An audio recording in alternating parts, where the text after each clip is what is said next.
Bonjour à tous. Je suis ravie d'être parmi vous.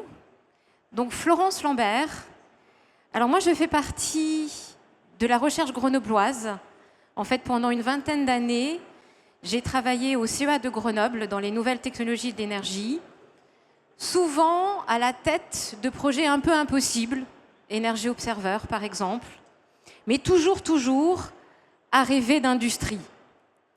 Alors, à force de rêver d'industrie, en fait, j'ai pu sauter dans l'aventure de création d'une start-up industrielle qui développe et commercialise des électrolyseurs haute température pour décarboner l'industrie.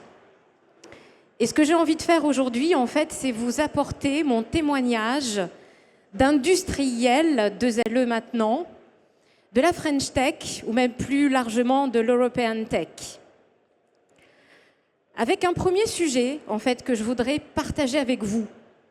En fait, votre perception de cette grande industrie, de l'industrie traditionnelle, qu'on a tendance à voir comme obsolète, dépassée, figée. Et en fait, moi je pense tout le contraire. Je pense que l'industrie traditionnelle est un formidable point d'appui pour développer les nouvelles technologies de demain. Et c'est ce que je fais avec Genvia, ma société, puisqu'en fait, quand je crée Genvia, j'embarque avec moi une trentaine d'opérateurs, patrons de ligne, ingénieurs d'industrie, qui venaient, vous savez d'où? De l'oil and gas. Parce qu'en fait, c'est un de mes actionnaires majoritaires, Schlumberger, qui a souhaité me mettre à disposition ses personnels. Et là, ça a été formidable, en fait. Parce que non seulement Genvia a hérité vraiment de compétences incroyables, et on a pu aller vite, je vous le redirai plus tard, mais pour mes collaborateurs, cette transformation d'emploi a été vraiment porteuse de sens. Donc, constat numéro 1 que je voudrais partager avec vous, c'est ne jetez pas à la poubelle trop vite les vieilles industries, parce que forcément, elles seront sur le chemin de ces nouvelles technologies. Constat numéro 2, je pense que beaucoup de choses vont être liées à un certain état d'esprit. Et que parfois, il va falloir qu'on se débarrasse des mauvaises habitudes qu'on a pu prendre dans nos cursus universitaires ou d'ingénieurs. Parce que généralement, quand on vient à l'industrie, c'est souvent avec un costume d'ingénieur. Et on est arrivé là parce qu'on était bon en maths, on sait bien compter. Donc bien compter, ça veut dire pas se tromper. Donc si on se trompe, c'est une faiblesse.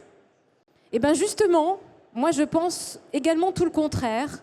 Quand on développe des nouvelles industries, comme on le fait avec Genvia, tout est inédit. Et je pense que nous tromper va faire qu'on va aller plus loin et nous faire vraiment bouger les lignes.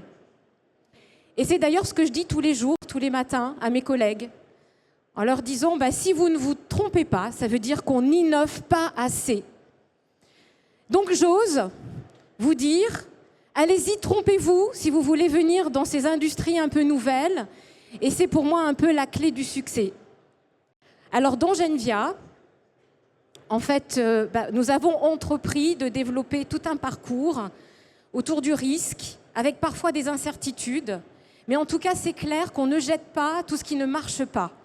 Et pour moi, c'est très important de voir ces échecs, non pas comme une fatalité, mais comme la possibilité, en fait, de capitaliser et d'aller vers le succès. Et là, j'ai envie de faire un coup de gueule, en fait. Parce que justement, on a un peu oublié ce qui a pu se passer au début des autres entreprises. Et on a tendance à juger les nouvelles industries, comme je porte, exactement comme les industries traditionnelles. Regardez ce qui se passe sur l'hydrogène, en fait. Donc, qui est justement mathématique. L'Europe a voulu être pionnière dans le sujet. Et aujourd'hui, on est dans le grand doute. Pour autant, dans la transition énergétique, l'hydrogène sera un des éléments clés. C'est ce qui va aider à décarboner l'industrie, c'est ce qui va aider à donner de la mobilité électrique en complément des batteries. Et c'est ce qui va probablement se coupler avec le nucléaire petit ou grand pour donner à la France et à l'Europe une indépendance énergétique. Mais ça va prendre du temps. Et en fait, Encore une fois, il ne faut pas comparer ce que nous faisons maintenant à des industries qui sont établies.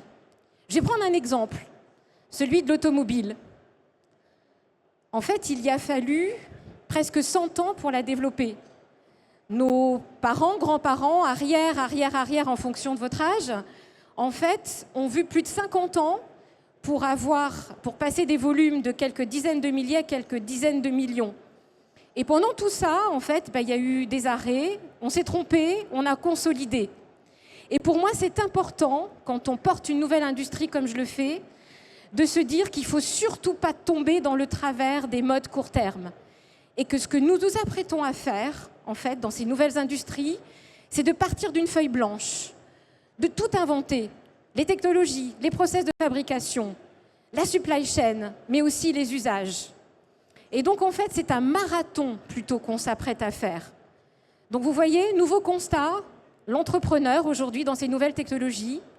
Donc, non seulement il doit se tromper, mais il doit être visionnaire. C'est-à-dire qu'il doit anticiper le plus possible et imaginer que son parcours va durer sur des décennies. Alors, je vais l'illustrer de deux façons. Tout d'abord, la supply chain. Vous savez que c'est un élément indispensable de la compétitivité. Mais en fait, chez Genvia, nous savons que derrière notre factory qui deviendra Giga, il y aura 2 ou 3 ou 4 autres gigafactories de nos partenaires. Donc nous avons décidé de jouer le jeu, d'anticiper, de les mettre dans la course, dans la boucle de nos discussions dès le départ et de jouer le jeu. Donc ça a été par exemple la signature d'un accord avec ECM, une jolie technologie grenobloise qui nous approvisionne en four. Se jouer sur les temps longs, être visionnaire, c'est aussi se connecter à l'innovation. Parce que je suis convaincue, on en parlait ce matin à une table ronde, qu'on ne se battra pas avec l'Asie et la Chine en particulier uniquement avec nos coûts de production. On va se battre parce qu'on aura un coup d'avance. Un coup d'avance sur les designs et un coup d'avance sur les procédés de fabrication. Et donc pour moi, cette connexion à l'innovation, ça fait partie de notre ADN. Et en fait, on la cultive en particulier avec cette recherche technologique grenobloise. Et donc, on a déposé en 3 ans plus de 40 brevets, rajoutés aux 40 initiaux. Et en fait, en 3 ans, on a développé un continuum entre les chercheurs, le laboratoire, la ligne pilote et l'industrie. Et pour moi, c'est la clé vraiment de la compétitivité moyen-long terme. Alors maintenant, réinventer l'industrie, c'est aussi casser ses codes. L'industrie traditionnelle peut avoir des process de fabrication, des process en général assez compliqués. Et c'est d'ailleurs pour ça que moi, mes actionnaires ont décidé de spin-offer et de créer une entreprise. Donc les process, oui, mais essentiellement au service d'une certaine agilité. Si je reprends ce que nous faisons dans Genvia, en fait, on fait en bon français ce qu'on appelle du concurrent engineering. C'est-à-dire qu'on fait tout en même temps. On est encore sur la planche à dessin, on développe la technologie, ses process de fabrication, on ouvre les premiers usages avec nos partenaires. Et donc, tout ça se fait de manière simultanée. Alors, comment on y arrive ? Tout simplement en cassant les silos dans l'entreprise. Et ça, c'est important. En donnant du leadership aux managers et en fait, en se concentrant sur le fait d'organiser cette synchronisation. Et ça marche, hein ? En 3 ans, 170 personnes pour exécuter notre feuille de route. On a développé notre usine de fabrication, on produit, on a signé un accord majeur avec ArcelorMittal pour décarboner leur industrie. Et donc, vous voyez, pour moi, c'est important de pouvoir cultiver cette agilité et que les process soient vraiment au service de cette agilité. Et pour vous donner un autre exemple, je la cultive tellement qu'aujourd'hui, j'ai adapté la montée en puissance de ma feuille de route industrielle vraiment aux besoins du marché de l'hydrogène. C'est-à-dire que plutôt que partir bille en tête en disant « je ne veux pas le savoir, je fais ma gigafactory », aujourd'hui, aussi un peu en lignée de ce qui peut se pratiquer dans la microélectronique grenobloise, en fait, on développe les lignes par pas de 100 mégawatts par rapport aux besoins du marché. Parce qu'on peut mourir 2 fois dans notre aventure. La première, parce qu'on a une technologie qui est à côté de la plaque, qui n'est pas suffisamment compétitive. Et la deuxième, c'est parce que j'entraîne mes investisseurs, super, on fait une factory, on se retourne et il n'y a plus de commandes. Et donc l'agilité est vraiment quelque chose de très très important. Donc vous voyez un peu les attributs de mon entrepreneur.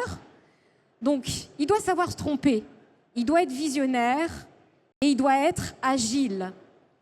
Et agile non seulement dans son métier d'entrepreneur, mais aussi à la croisée des différents mondes. Parce que souvent, et de plus en plus en ce moment, ce monde industriel est à la croisée de différents mondes. On a une vision de l'industrie qui porte de plus en plus sur d'autres horizons, comme on a pu le voir tout à l'heure à la table ronde, c'est-à-dire à la rencontre des citoyens. Et ça, c'est important que l'entrepreneur aujourd'hui sorte de son bunker industriel et aille à la rencontre de ces populations. Donc l'agilité, elle doit non seulement se cultiver dans son métier, mais aussi au travers des différents mondes. Moi, j'ai eu un électrochoc quand je crée Genvia.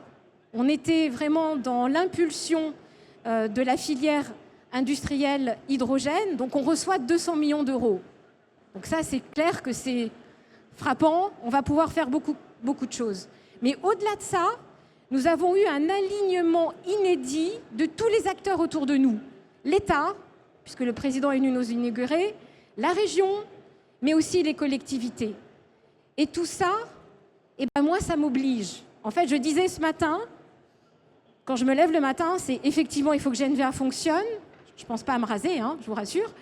Mais je pense surtout à cet engagement que je dois avoir, sociétal, pour faire en sorte qu'il y ait le plus possible de retombées autour de mon entreprise. Et c'est pour ça que nous avons créé un écosystème qui s'appelle Eden, en entraînant les autres industriels de la supply chain, en entraînant les collectivités locales, en entraînant les universités, le lycée professionnel, pour justement travailler ensemble, collectivement, non seulement les retombées de ce qu'on allait avoir, mais aussi travaillant les temps longs. Comment on va occuper l'espace, le foncier, comment on va créer des schémas directeurs, des flux, comment finalement on vient ouvrir de nouvelles formations, et on en a ouvert 3 en moins de 3 ans. Donc voilà ce que je voulais vous dire en matière de costumes, donc d'industriels de ZLE. Donc effectivement, aujourd'hui, les attributs sont probablement assez différents, mais je voulais surtout conclure en vous disant que moi, je suis résolument optimiste et surtout que je suis convaincue que nous sommes à l'aube d'une nouvelle révolution industrielle. Et ça, c'est merveilleux. Regardez ce potentiel. Et en fait, tout va dépendre de l'état d'esprit avec lequel on rentre dans tout ça. Moi, et vous l'avez compris, je rentre plutôt avec l'état d'esprit d'une conquérante, avec une forme de courage, comme probablement ont dû le faire les industriels au siècle dernier. Et pour autant, souvent, j'entends « l'industrie s'est dépassée ». Eh bien, tout cela, je dis non. Mais j'entends aussi de plus en plus, et souvent des jeunes, qui trouvent un peu des échos dans tout ce que je peux raconter. Et là, j'ai envie vraiment d'aller dans leur sens et de leur dire « rejoignez-nous ». L'industrie, c'est formidable. On peut faire tout un tas de choses et également sortir de son costume industriel. Et il y a tout à inventer. Et j'irai même plus que cela. Donc non seulement je vous dis rejoignez-nous, mais je vous invite même à pousser les portes de mon usine qui est incroyable pour vous la faire visiter. Merci.